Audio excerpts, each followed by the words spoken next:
topics and opinions expressed in the following show are solely those of the hosts and their guests and not those of W4CY Radio, its employees, or affiliates. We make no recommendations or endorsements for radio show programs, services, or products mentioned on air or on our web. No liability, explicit or implied, shall be extended to W4CY Radio or its employees or affiliates. Any questions or comments should be directed to those show hosts. Thank you for choosing W4CY Radio.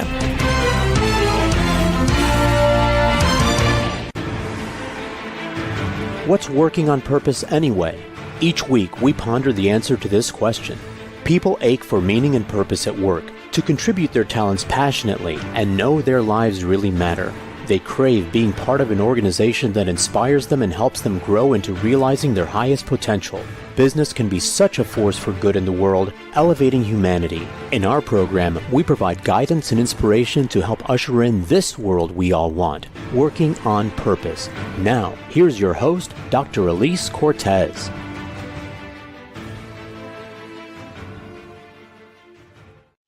Welcome back to the Working on Purpose program. Thanks for tuning in again this week. Great to have you. This show has been on air since February of 2015 and is a pride and joy for me. I am your host, Dr. Elise Cortez. If we've not met before and you don't know me, I'm an organizational psychologist and logotherapist, speaker, and author. My team and I at Gusto Now help companies to enliven and fortify their operations by articulating their purpose and building inspirational leaders and cultures activated by meaning and purpose to turn those companies from a flatline EKG to a vibrant destination workplace.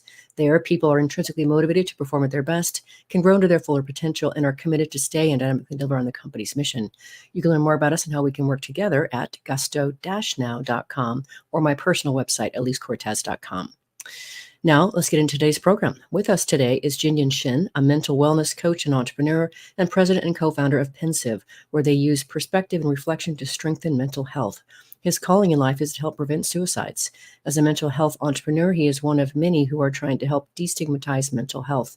As a coach, he explores where loneliness has disconnected us from the communities we love and provides language to reconnect. He joins us today from Denver, Colorado. Jinhyun, welcome to Working on Purpose. Hi, thanks so much for having me. I'm so excited to be here. I am thrilled to have you, my friend, and I really applaud and embrace what you're doing with your one precious life, working on this. So thank you for that. Thank you for being in service, being obedient to your purpose. Thank you. It's not always easy, right? Definitely. Well, let's dive in straight away here to get our listeners and viewers present to what we're so focused on improving. Yeah. You shared with me that Dr. Vivek Murthy, who was the former U.S. Surgeon General, raised the alarm on the loneliness epidemic. Yeah. What does that mean? What are we talking about here? Oh, man, we are diving right in. I'm so excited to do that. And before I do, I just want to take a moment to just honor you, Dr. Elise. A book that I really enjoy, and an author, I guess, by extension, I really enjoy. It's Good to Great by Jim Collins, right? And he provides excellent commentary on a lot of research on, the power that the longevity that companies have when they can align their values with their mission, with their leaders, right? And you give those people, a platform for us to get to listen to and examine how are people really doing that and executing that. Right. So while there are excellent commentators like Jim Collins or even podcasts out there that listen in or just kind of provide their commentary on how businesses are formed, you give us a chance to listen to the creators themselves. And so, yeah, thank you for this platform as a listener and a fan. And I'm absolutely honored to get to be here and talk about this topic that I'm so very passionate about. Thank you, Jinhyun. That is so beautiful. Thank you for those beautiful words. Thank you. Absolutely. So yeah, let's talk about loneliness. Right? It's a tough subject. So all the listeners, hold on. We're gonna go for quite the ride today. But yeah, loneliness, how I like to define it is it's this feeling you feel when your experience and its underlying feelings disqualify you from belonging. And the epidemic manifests by disconnecting us from our communities and starving our need for social interaction.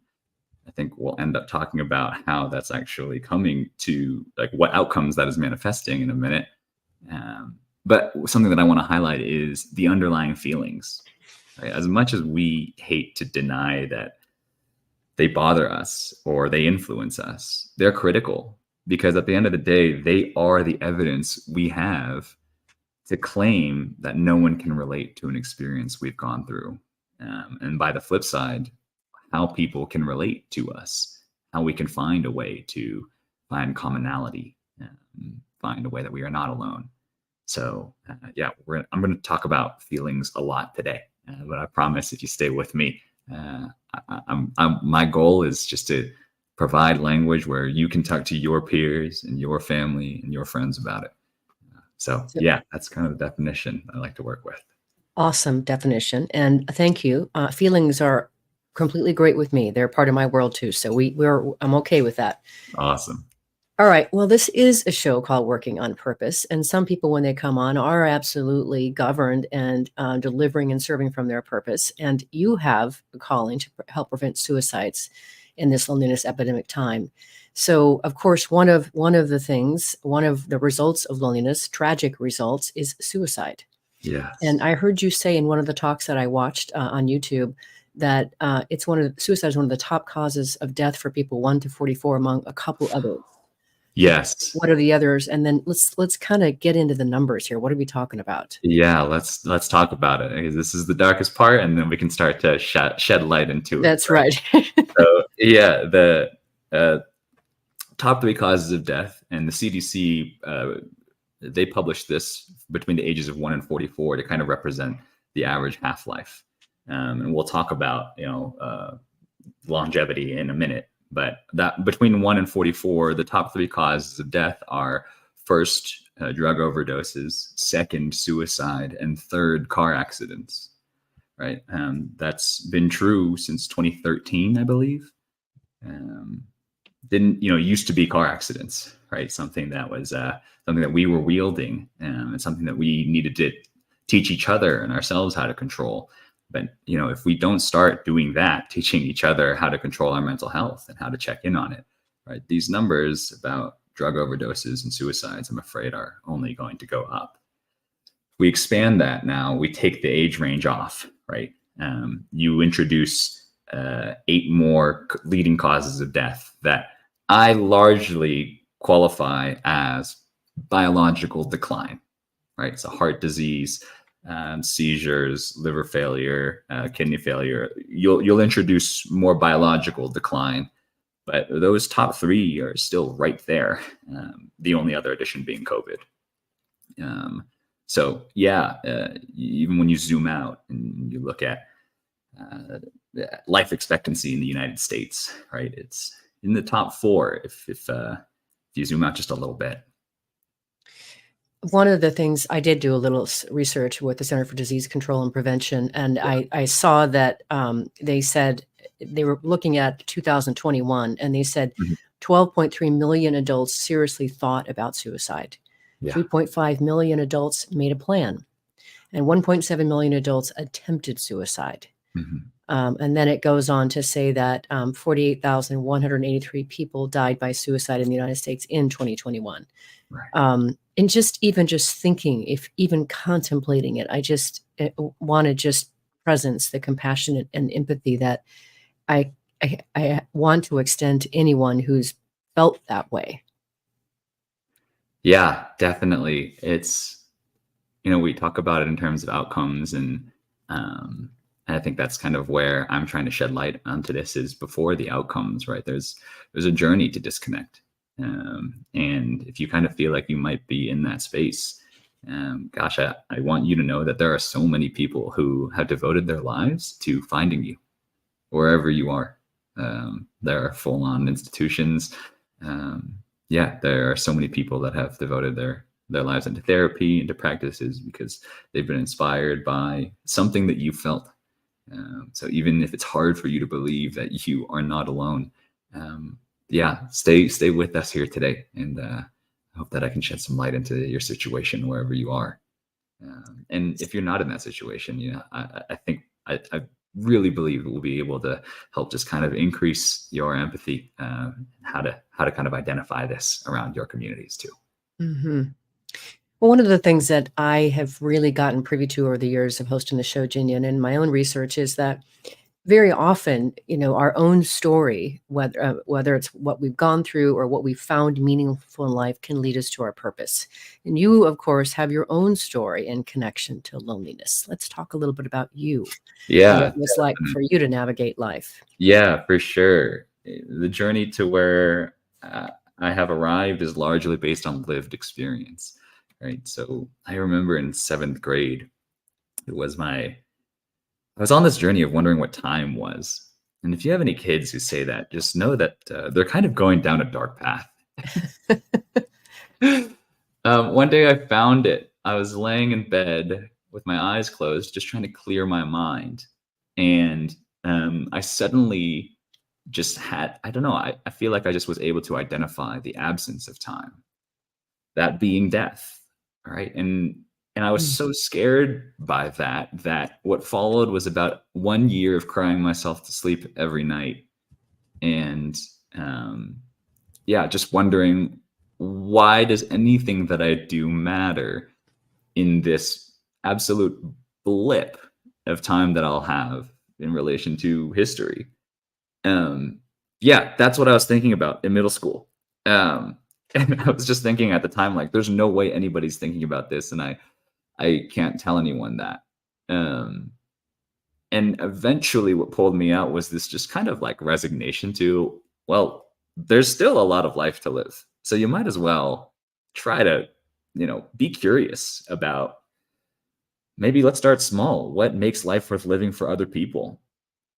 And sure enough, I have now spent just one-on-one time with hundreds, truly hundreds of people, uh, to where I've I've just always been asking, like, what makes life worth living? And through that, I've learned that we're all on this never-ending search for what we want in return for our time. Um, and what makes that hard is, well, along this journey, we all have times when we feel lonely and disconnected from our surroundings, where it's uncomfortable to just be. And when we're uncomfortable being, that's when we feel alone, right? That's the difference between loneliness and solitude, where you can find great comfort in being by yourself. But it's that discomfort in being by yourself, that is such a fine line we can slide into. So yeah, I can expand there, but happy to pause there too. Well, I want to just really first acknowledge and celebrate you as someone who is so thoughtful. I don't know of any seventh graders who were wondering about time. I mean, I'm just gobsmacked that that's where your mind and heart and soul were at that time. And I have to say, you're a philosopher, and that voice of yours, my Oh friend, is wow, beautiful. But thank you. when you say it occurs to you that the absence of time would be death, that is Yes, incredibly, I don't know, smacking. It really is. So I just really want to acknowledge your journey, your very unique journey. yeah, Um, you thank also talk a little bit, you're welcome. Also talk a little bit too, just the pressures of what it was to be raised as a Korean young man and, yes, went along with that too. If maybe you could yeah. just say a little bit about that as well. Yeah, for sure. That is certainly part of the, I think, Korean American experience. And I haven't gotten to confirm this much, except through this blog post. I've had a few people reach out to me. Um, and that is just, in the Korean culture, pressure produces diamonds. It's like the one unyielding law. So the only way that I could ever relieve myself from that pressure and defend myself was by being the best. So it was always about, I played a couple of instruments and I needed to be first chair in everything. I needed to qualify for a master class on the piano. I needed to be school president. I needed to be all these things. Um, and yeah, that I think is also why I get so nervous around cameras and audio equipment. It's because for me growing up, cameras and audio equipment was filming practice. My mom would film practice so I could review it. And it was just, just nitpicking. Um, Mm. and that would get really tough, especially in this time where I'm wondering, why does anything that I do matter? Yeah. So yeah, that was a pretty rough kind of, yeah, a lot of different kinds of pressures pressing on, what's the point of life at that point? Yeah. Oh, all right. Well, let's do this, Jinhyun. Let's let Yeah. our listeners and viewers, let this sink in and maybe consider for themselves sometimes in their lives when things really got incredibly overwhelming or they wondered what's it all for, and take our first break. I'm your host, Dr. Elise Cortez. We've been on air with Jinhyun Shin. He's the president and co-founder of Pensive, where they use perspective and reflection to strengthen mental health. We've been talking about the seriousness and pervasiveness of the loneliness epidemic and some of the ramifications like suicide and other things. After the break, we're going to get into this notion of being able to get more present to our feelings to understand what's under that data that comes with them. Stay with us. We'll be right back.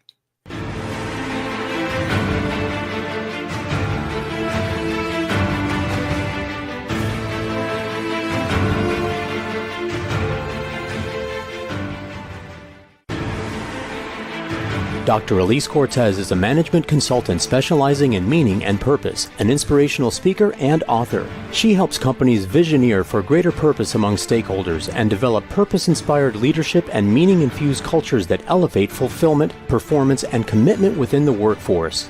To learn more or to invite Elise to speak to your organization, please visit her at elisecortez.com. Let's talk about how to get your employees working on purpose.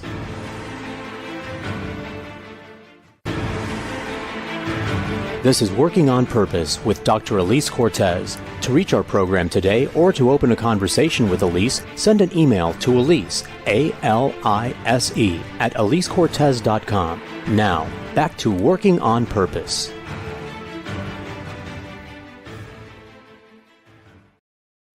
Thanks for staying with us and welcome back to Working on Purpose. I'm your host, Dr. Elise Cortez, as I am dedicated to helping create a world where people realize their potential at work, are led by inspirational leaders that help them find and contribute their greatness, and we do business that betters the world, which is some of the things that Jinhyun had said before. I continued to research and write my own books. So one of my latest came out in March of 2023. It's called The Great Revitalization, How Activating Meaning and Purpose Can Radically Enliven Your Business. And I wrote it to help the readers understand the lay of today's workforce. What do they want and need to be meaningfully engaged and stick around? And then I provide 22 best practices to help you create a culture to presence that for them. You can learn more about it at my website at elisecortez.com or just go on Amazon for your copy.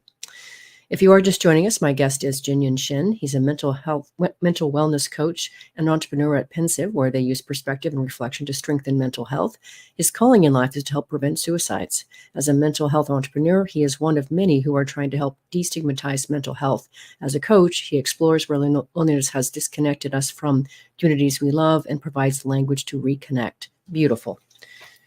Okay, now let's get back to those feelings that you talked about. Yes. I too work in the feelings space, and so I appreciate this. And I really, this is one of the reasons I keep hosting the show, Jinhyun, is that I learned so much from my guests.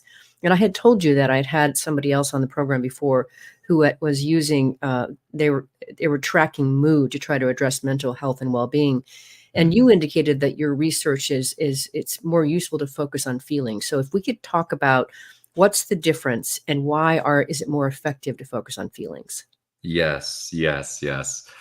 Oh man, allow me to begin with a slightly snarky satirical comment. Okay, let's do it. One day, everybody is going to turn 10 years old, and you're going to realize that life cannot be categorized into 5 moods. I'm seeing these 5 moods like everywhere now. I see them in journaling apps. I see them in the Apple Health Kit. And to try to do so, I think is just reductive to a point that's self-inflicting.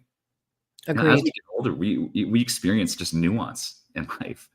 And frankly, nuance is where we find the inspiration to take the next act to better ourselves. Like take nostalgia, for example, right? For me, that's some aggregate of like a light shade of sadness and a deeper sense of joy.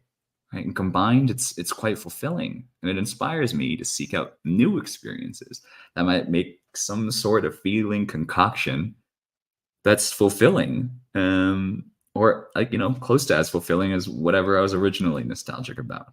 And there's just no way I could reduce that into a singular mood.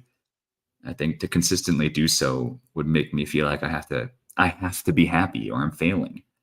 And that disincentivizes engaging with life with a curiosity that has long-term questions. If I'm always just having to face at the end of the day, oh, today I'm sad or today I'm angry, It's just kind of telling myself I've failed to be happy.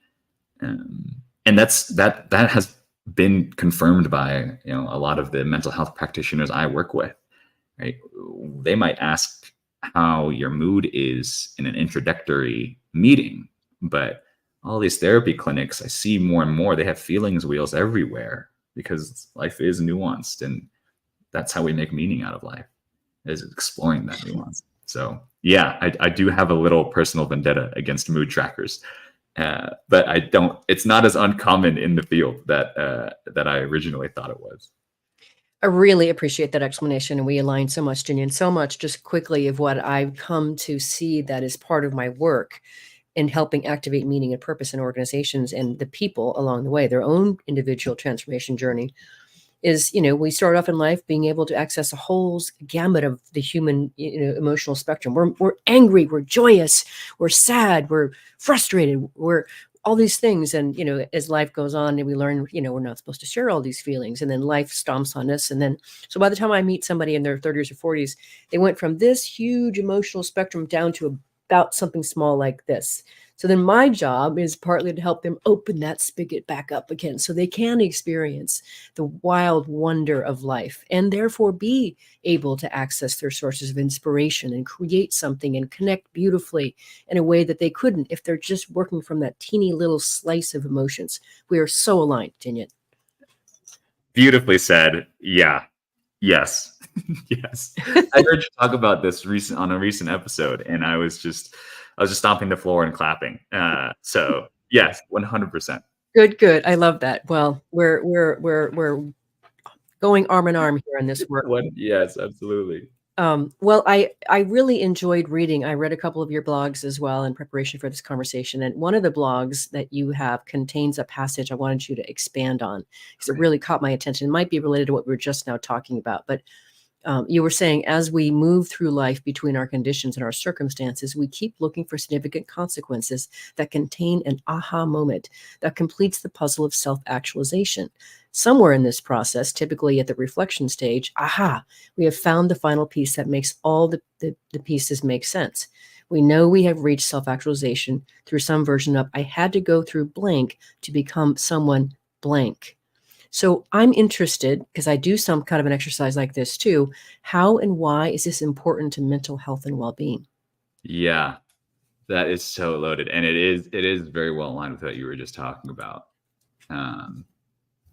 You had mentioned, conditions and circumstances, right? Circumstances, they can sometimes force us to retool our conditions. Maybe we were once much more expressive and today we are less. Or sometimes they can force us into situations where, our priorities sometimes feel like a forced hand, and that changes the conditions of our hearts as well. If I can use a little bit of an illustration, I like to imagine life like one big house. This is going to maybe hopefully tie together some of the things I was talking about before with all these one-on-one conversations. But I've been very, very blessed and privileged to get to, or in this house, I should say, everybody gets one room. We all get the same size room because we all get 24 hours in a day. And I have been very blessed and privileged to get to be welcomed into many rooms. I have seen the accolades on their mantles, the achievements on the walls, the pictures, the names that correspond with people's names on the chairs. Every once in a while, the shames that are tucked away in their vaults. And what I have learned is the things that people are collecting and truly most proud of are those pictures on the walls. Those are the moments they're trying to relive. And rarely do I see a wall full of just happiness. There's trials, there's overcoming, there are low points because people want to remember what they came from and how far the journey was. And that's when I came up with this idea that, I don't think life is about happiness. I think life is about moments of astonishment, these moments that make us say, aha, in life. And my evidence for that is because when I ask people about those aha moments and I say, if you got to know that at a previous point in life, right before all the trials and adversity, would you have liked to have known? And the answer is always no. Sometimes I hear somebody say, I don't want my kids to go through that. Mm. But my journey is what's made me who I am today. How it relates to how can we get ahead of that, right? How can we apply that to our mental health and our mental well-being? The toughest thing that I face when I am just coaching people one-on-one about mental health is breaking this concept of happiness being the end all be all goal of your well-being, right? I like to live with my own mantra of like, don't live life with the luxury of knowing you're going to live tomorrow, but at the same time, have goals that are aligned with who you think you can be, right? That's how you maintain your integrity, on the outside at least. And then how that affects the inside, the mentals, that will start to foster a curiosity for meaning and purpose, being where there is an acceptance for not having all the answers. Right? You got to get to that point of not having all the answers, and peace at that point, to where you can actually start to get ahead of your mental health and say, oh, I'm waiting for my aha moment. That's all this is. And if I can be present in this right now, I think I'll only get there sooner. So then that's where I also pulled out this definition of mental health is, I think at its simplest form, your mental health is your ability to be present. That's it. Right. And I listen to people talk about mental illness versus mental health, or mental health problems, or chronic mental health problems. And it's all a lot of concentric circles. The way I like to put it is, mental illness are people who have mental illnesses are people who are at a chemical disadvantage of being present. And mental health is something we all have to fight with, to battle with, to be present. There's so much going on all the time now, when we are all looking at screens for at least 6 hours a day. Mental health is absolutely something we need to just work into our regular vocabulary, and then have the empathy and sympathy for people who have mental illnesses.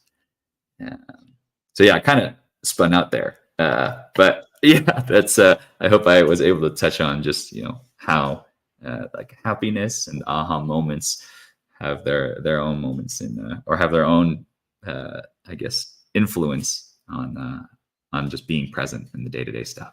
That was beautifully presenced, beautifully.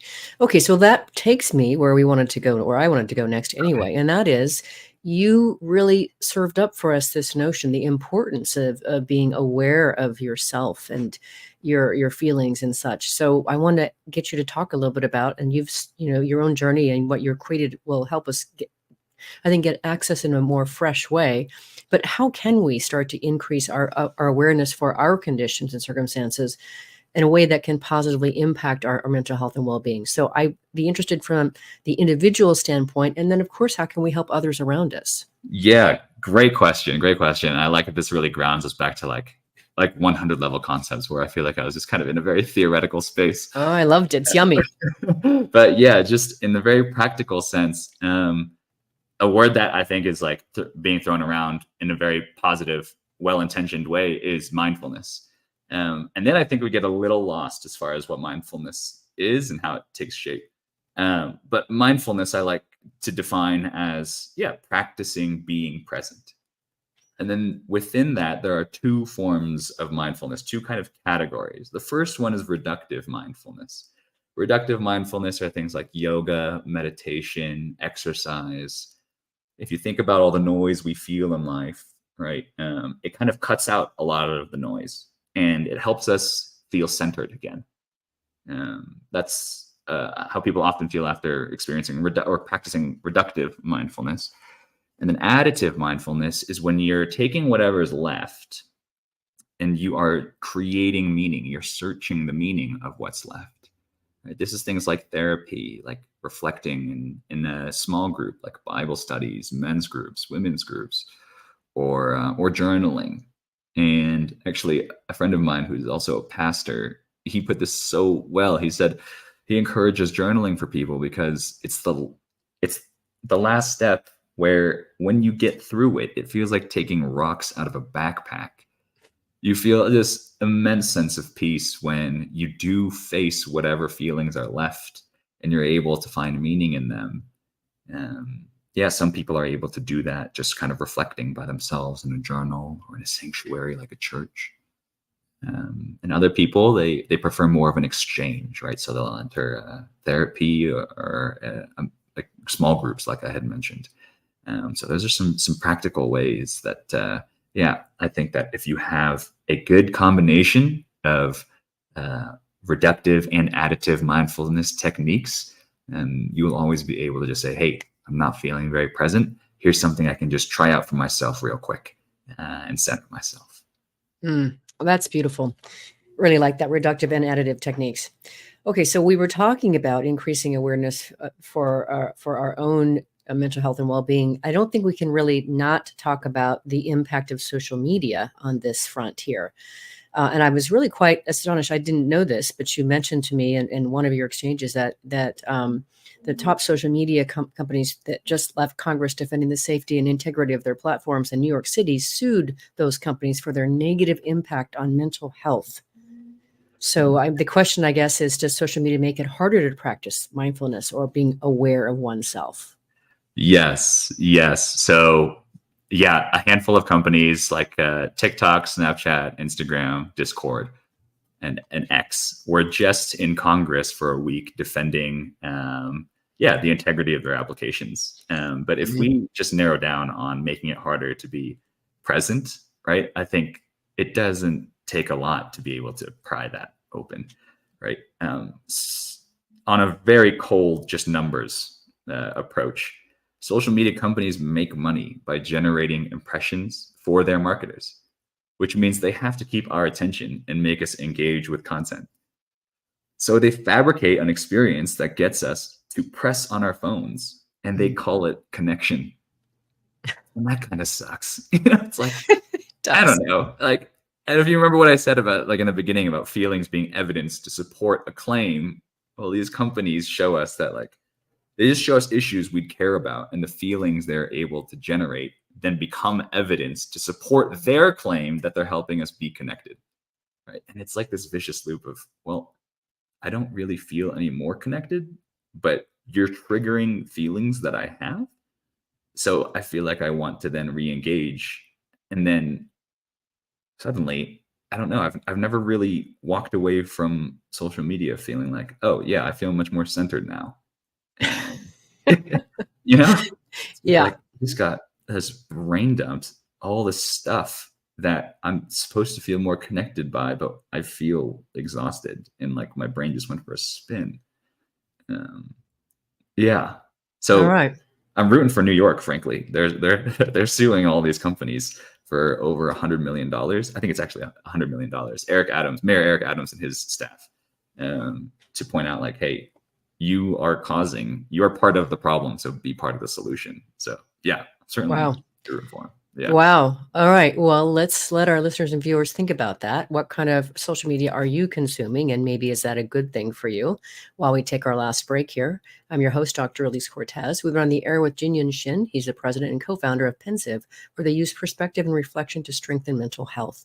We've been talking a good bit about this notion of feelings versus mood and how we can start to get more present to ourselves. After the break, we're going to learn how Jinhyun and his team have actually created a way for us to better connect. Stay with us. We'll be right back.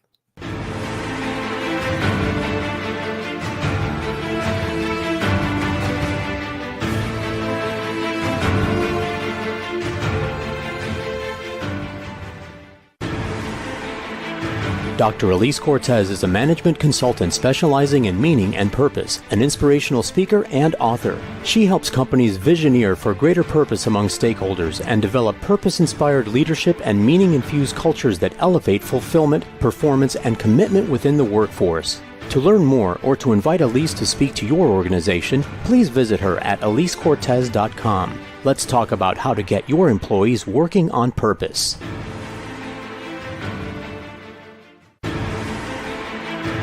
This is Working on Purpose with Dr. Elise Cortez. To reach our program today or to open a conversation with Elise, send an email to Elise, A-L-I-S-E, at elisecortez.com. Now, back to Working on Purpose.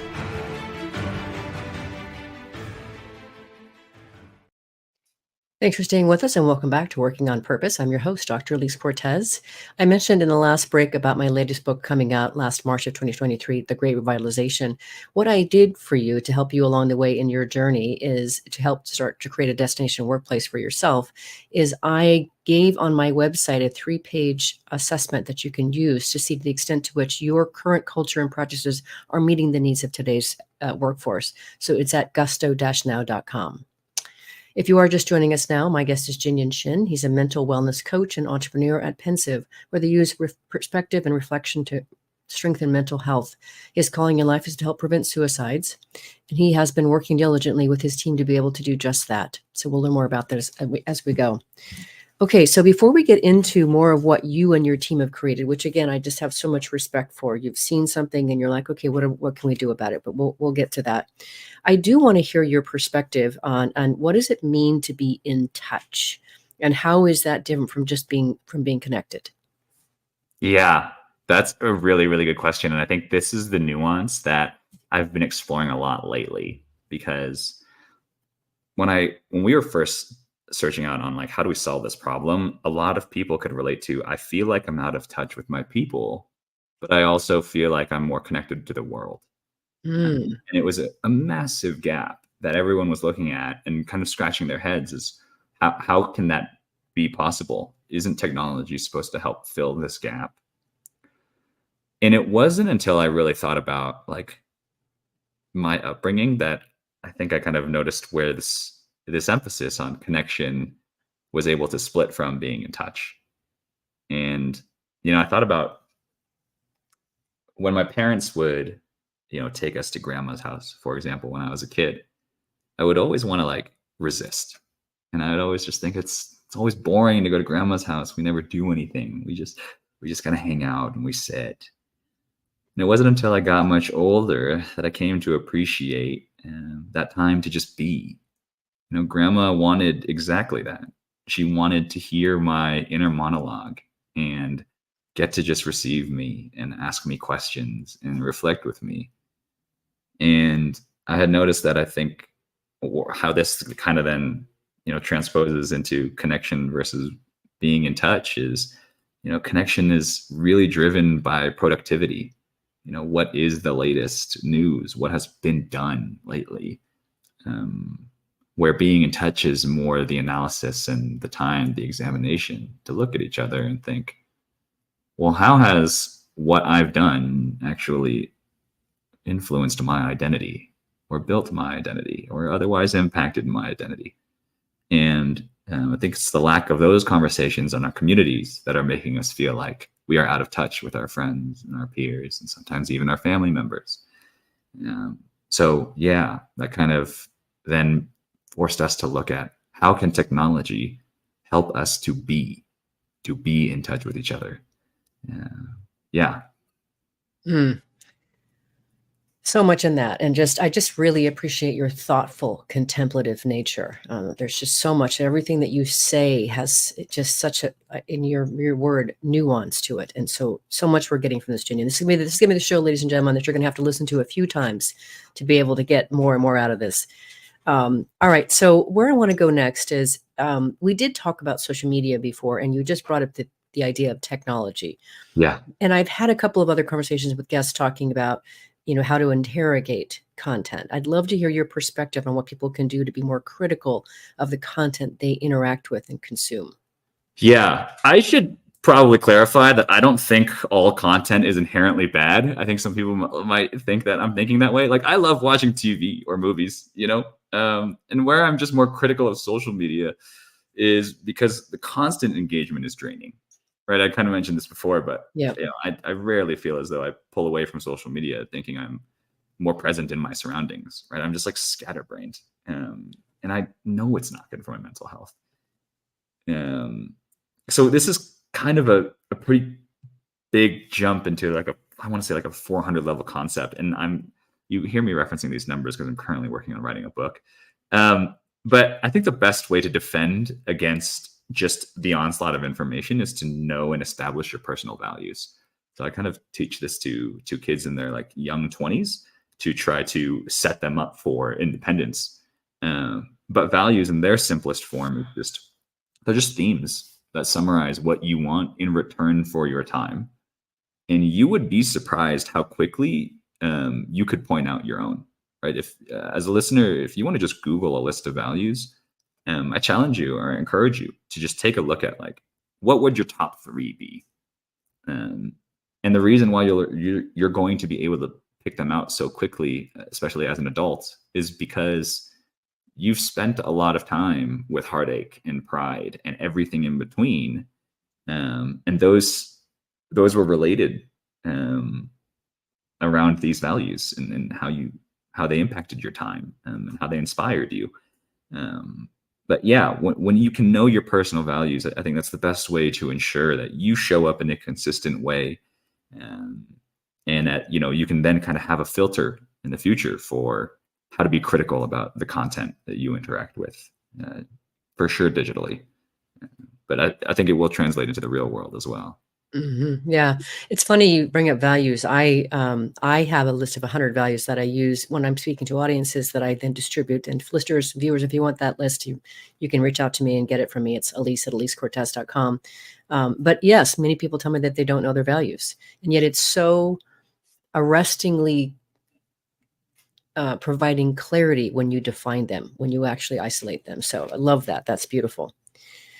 Okay, so next thing I want to get to then, because one of the things that I'm aware of, this is both, I wanted the conversation to be both about how can we really get more present to ourselves, but also to other people that we work with, people that we care about. Yeah. So the next question then is, how can we get better at checking in on the mental health of our friends and our peers? I mean, how many times do we hear about somebody having a horrible situation, like sometimes even taking their own life, and their friends and family and peers did not know they were suffering? Mm-hmm. Mm-hmm.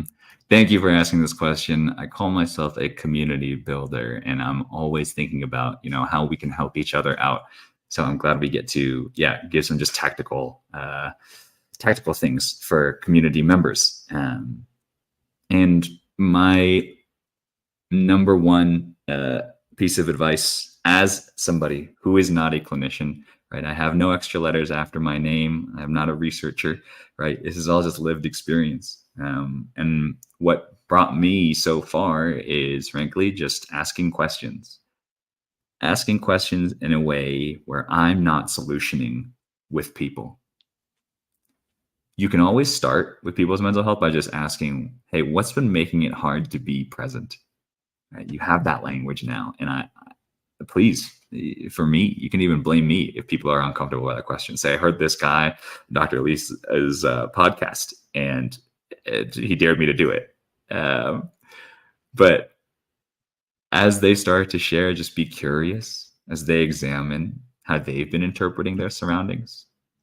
And that can lead to really grounding conversations, right? All individuals are capable of making decisions and living with the consequences.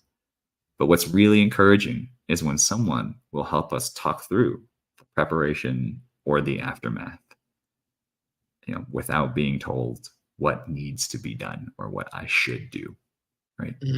Here. Yeah. Oh, let's that bears repeating, listeners and viewers. This question that you can serve up to your family, your friends, your peers, people at work. What's been making it hard for you to be present? What a great question. Oh. Okay, now let's go on to what you're doing at Pensive. Now, one of the things that I appreciated about our first conversation is we learned we both had a similar sort of career in management consulting, and that you left yours, as did I. Both of us left that respective field to go found our own thing that was near and dear to our hearts, that allowed us to live our purpose. So let's hear a little bit about what were you doing before you started Pensive, and why did you take the leap to do Pensive? Yeah, I was in management consulting, and after a couple of years of trying to figure out how do I separate myself from just being a generalist, I found it. And it was when I leaned into being a community builder. And, I found techniques to help, people at the highest levels of the organization just listen more effectively to people across the organization. And while I was enjoying that very much, and it was going very well, unfortunately, it wasn't directly serving my calling in a way that I thought I could more effectively. when I look at technology, I look at just incredible potential for community, because it's something that's all in our pockets, right? Phones, we all have computing power as powerful as our laptops in our pockets. I just got a new phone. It's more powerful. It's got more RAM than my laptop. So, we have all this great technology, and to me, that's great potential. And I think where I saw this opportunity was, hey, how do we actually get each other to use these devices in a way where we are serving each other, and not just passing information? And that just, that chewed at me for so long that unfortunately I needed to leave my last company. I understand, my friend. That's what happened to me too. Yeah. I get it. Well, I'm really intrigued with I guess the clarity of how you describe what you do at Pensive. You say we use perspective and reflection to strengthen mental health, and then you went on. You say mechanically we use sharing and a feelings wheel, techniques we learn from mental health practitioners to promote belonging and peace of mind. Yes. I did download the app. I have not been able to get into it yet because it gives me. I got stuck, and that was on my side. So, Okay. but I want you to tell us more about this notion of this feelings wheel. Yes, the feelings wheel is how we Pensive are trying to encourage all of us as a society to take a step with feelings together. We're in a place where, people are saying mental health is health, and that's awesome. But when we go a level deeper, just one level deeper, it really does come down to, can we look at feelings like information informing our identities? That's the next step we have to take. And for us to get there, and for men, I know that the issue is still, if I talk about feelings, somebody will consider me weak, just in general, right? Shaquille O'Neal right now is in major headlines because he says he never shares his emotions with anybody. Wow. Because he says, if you tell, and especially to women, he says, if you tell it to a woman, they will throw that right back and use that against you, right? Yeah. So this is still extremely prevalent today. And then for women, what makes it very challenging is women know how to articulate their feelings, but women are afraid of being a burden with their negative feelings on their peers.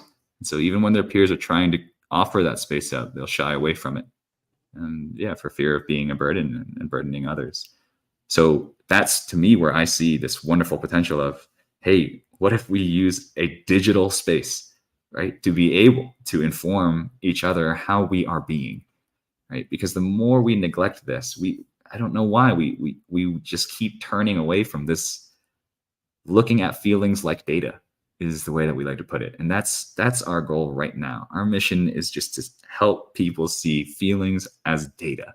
Yeah. Right? We're wearing technology to sleep, to see when we flinch or sneeze or cough.